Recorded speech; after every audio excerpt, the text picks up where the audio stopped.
നമ്മൾ ചെയ്തുകൊണ്ടിരുന്ന കണ്ടിന്യൂ ആവാൻ പറ്റില്ല. അപ്പം ഇതിൻ്റെ കണ്ണിൻ്റെ താഴെ ഒരു റെഡ് ഷെയ്ഡ് അടിച്ചു കൊടുക്കണം, എങ്കിൽ മാത്രമേ ആ ഒരു ഭംഗി. എന്നിട്ട് നമ്മൾ ഈ കണ്ണിൻ്റെ അടിവശത്ത്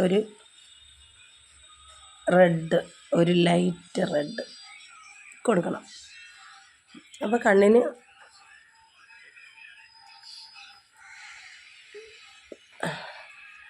ഒരു എടുപ്പ് ഉണ്ടാവും കേട്ടോ. അപ്പോൾ കണ്ണിന് നല്ല ഒരു ബ്രൈഡലായിട്ടുള്ള ഒരു അട്രാക്ഷൻ കാണും.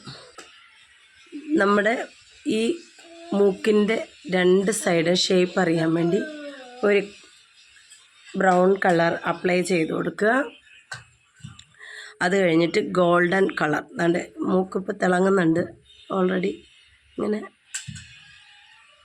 നമ്മളത് ഷേപ്പ് വരച്ച് നല്ല ഇതാക്കുക. കണ്ടോ, ഇപ്പോൾ എൻ്റെ മൂക്ക് നല്ലൊരു ഷെയ്ഡായിട്ട് നല്ല ഭംഗിയായിട്ട് തിളങ്ങുന്നുണ്ട്.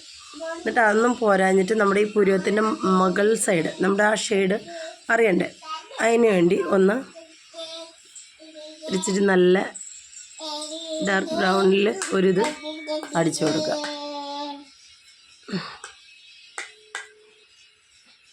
വാരിയെടുത്ത് വരയ്ക്കരുത്, ഒരു ഷേപ്പായിട്ട് വേണം അത് അപ്ലൈ ചെയ്യാൻ. ഓക്കെ, ഇനി നമുക്ക് ഐലൈനർ വരച്ചു കൊടുക്കാം. ഓക്കെ, അപ്പോൾ ശരി, നമുക്ക് ഐലൈനർ വരയ്ക്കാം.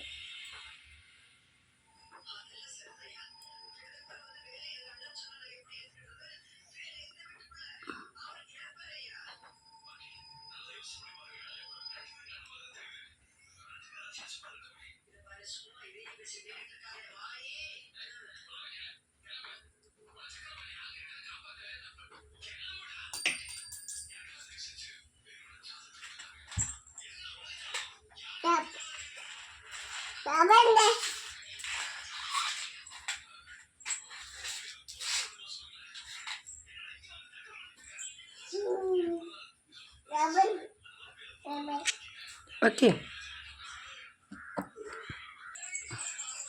അപ്പോൾ നമ്മൾ പുരം വരച്ച് കണ്ണ് എഴുതിയിട്ടുണ്ട്. അപ്പോൾ ലൈറ്റായിട്ട് താഴ്ക്കണ്ണ്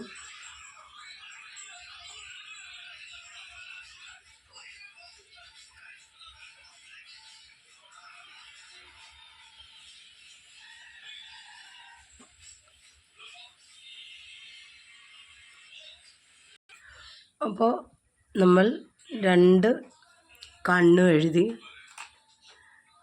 എല്ലാം ഇത് കഴിഞ്ഞ്. അപ്പം നമുക്കൊരു കണ്ണിട്ടായിരിക്കാം, കുഞ്ഞു പിള്ളേരാകുമ്പം എവിടെയെങ്കിലും ഒരു പൊട്ടിടും.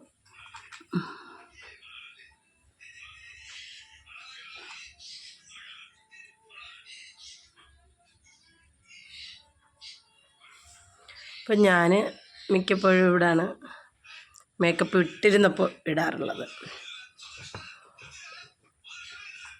എന്നിട്ട് നമുക്കെന്തിന് വലിയ പൊട്ട്, ഒരു കരി കൊണ്ട് തന്നെ ഒരു കുഞ്ഞു പൊട്ട്.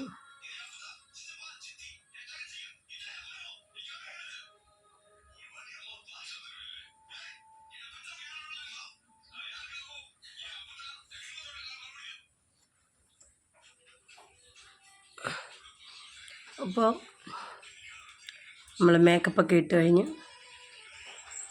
എങ്ങനെയുണ്ട്? എല്ലാവരും ഇതിനെ പറ്റിയൊരു അഭിപ്രായം പറയണേ. ടാറ്റാ.